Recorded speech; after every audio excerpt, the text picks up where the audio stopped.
Theodora, ano bang dapat kong malaman? Ano? Teddy, sabihin mo na. It's about time. Alam mo kung anong sinasabi nila? Last year pa namin alam, Ma. Last year pa? Nung dapat pupunta ng Madrid si ate para magbakasyon kasi birthday niya. Tapos ayaw mo na akong tumuloy, di ba? Kasi ang sabi mo may teacher's conference ka sa Paris. Pero tumuloy ako sa Madrid. Nakita kita sa bar. Pero hindi kita kinausap kasi alam ko nahihiya ka. At ayokong mapahiya ka kung hindi ka handang sabihin ng totoo. Na ano? Anong alam niyo na hindi ko alam? Ate, huwag ka na makigulo. Gulo? Kapatid ko si Teddy. Kapatid ko rin tong pinipressure nyo. Hindi namin siya pinipressure. So ano ang totoo? Ate, Roberta! Ma, bakit ako? Please! Roberta! Ma, mas maganda kung sa kanya manggagaling. Ate, pamilya mo kami. Dapat kung sino may nakakakilala sa'yo, yung totoong ikaw, dapat kami yun. Habang buhay ka na lang ba magsisinungaling sa amin? Akala mo ba, Bobby, madali sa akin to? Kaya nga sabihin mo na para hindi ka na nahihirapan. Oo na, aaminin ko na.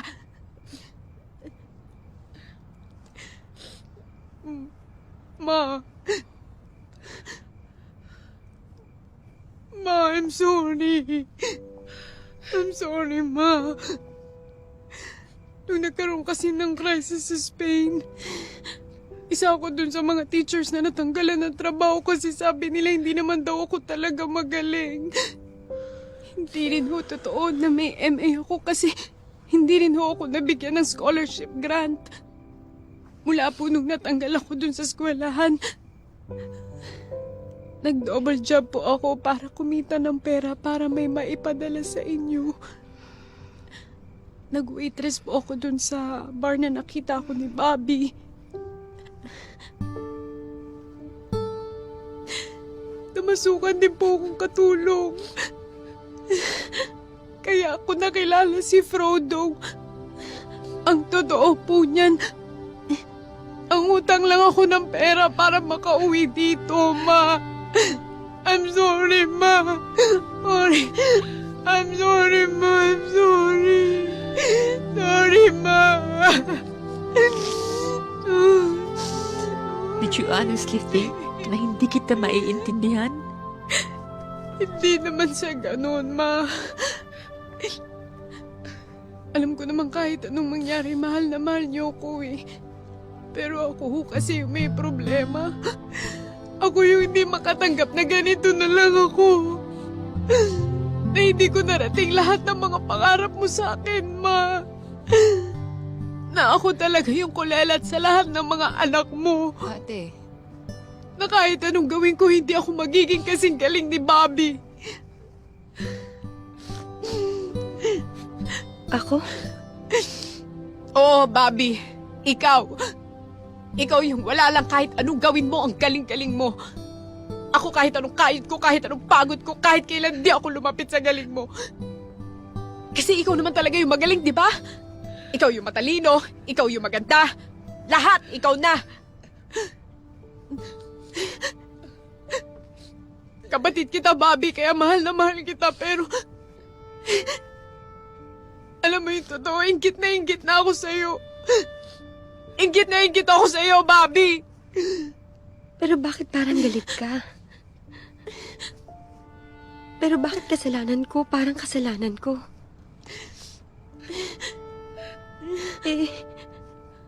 Sa totoo lang naman ako nga yung inggit na inggit sa inyong lahat.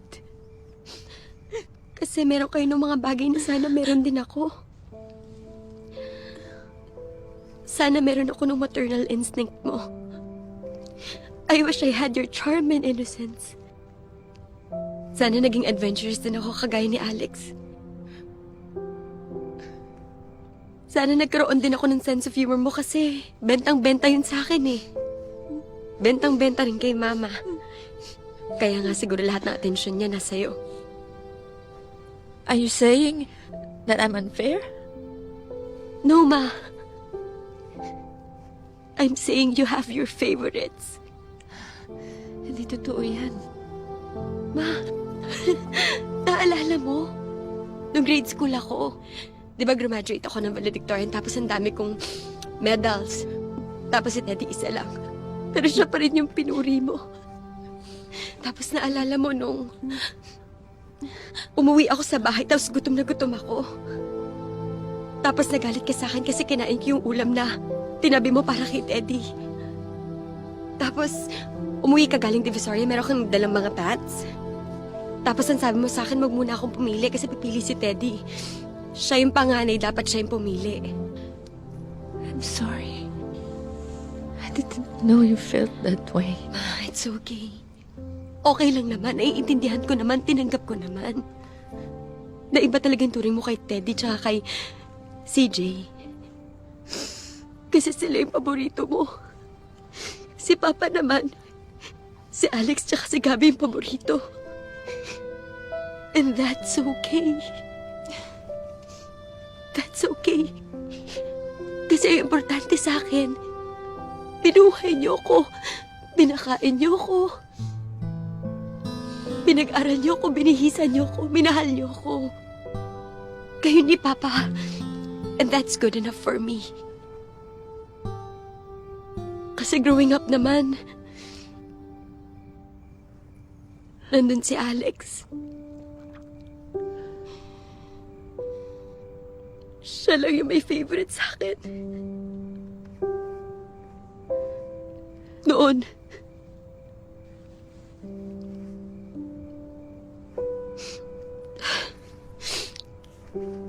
Kasi, simula na umuwi ako, wala akong ibang narinig sa inyo kundi mayabang ako ba sa mga ugali ko. Bitsyesa ako sa pagiging prangka ko and I'm sorry. I'm sorry kung matigas ako sa paningin ninyo, kung malamig ako. I'm sorry. I'm sorry. Ate, hindi naman totoo yun. No, CJ, it's okay. Baka ganun na talaga ako. Kasi pinili ko maging ganun, kinailangan kong maging ganun. Lalo na nung nagpunta ako ng New York. Alex, baka tama ka nga. Baka nga ambisyosa ako. Baka nga importante sa akin yung career ko. Pero alam mo, hindi ko ginawa yun para lang sa sarili ko. I had to go there for us. For our family's future. Kasi nababaon na tayo sa utang sa pagkakasakit ni Papa. Tapos operahan si Mama. Tapos si CJ kailangan na mag-college. Tapos si Gabi maliit yung sweldo. Tapos si Teddy kailangan ng pera papunta ng Spain. Tapos ikaw wala kang permanenteng trabaho at ayokong patigilin ka sa pagpapelikula mo kasi ang sabi mo sa akin, doon ka masaya. Doon ka magaling. Doon magiging proud sa'yo si Mama. Kaya kahit gustong-gusto kong umuwi, kasi ang lungkot. Ang hirap-hirap mag-isa. Miss na miss ko kayong lahat. Pero lahat yun tiniis ko. Nagpakatatag ako, nagpakatigas ako kasi kailangan ko. Pero hindi dahil matigas ako, wala na akong pakiramdam. Na hindi na ako nasasaktan. Nasasaktan din ako. I'm sorry, anak. I didn't know you felt that way. Ma, hindi kita sinusumbatan, ha? I'm sorry. I'm I sorry. thought I was being fair. Because in my heart, I loved you all the same way. Kaya lagi lang ako nakatingin kay Teddy at kay CJ. Sila, sa lahat sa inyo, sila yung mahina. Sila yung lagi nagkakasakit, di ba? Laging kailangan ng atensyon. Pero kayong tatlo, you've always been independent. Malalakas kayo. Matatapang. Anak, sorry ah. Sorry. Sorry. Mama, it's okay.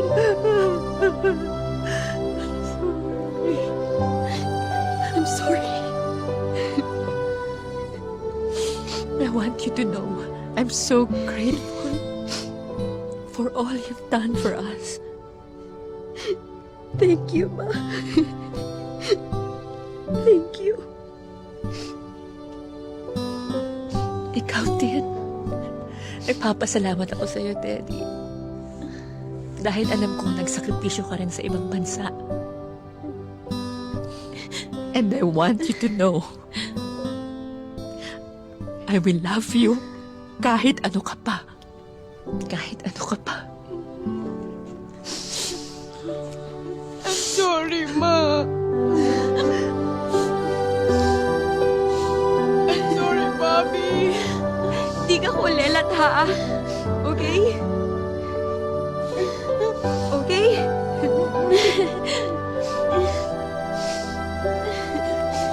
Come here.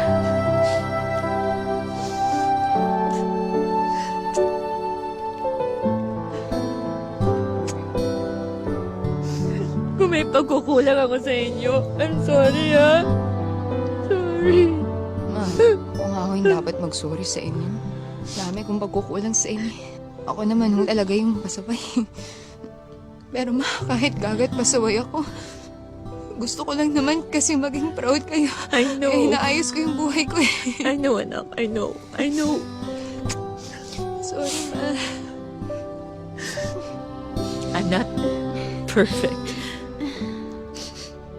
But I am your mother. And I will always love you the best way I know how.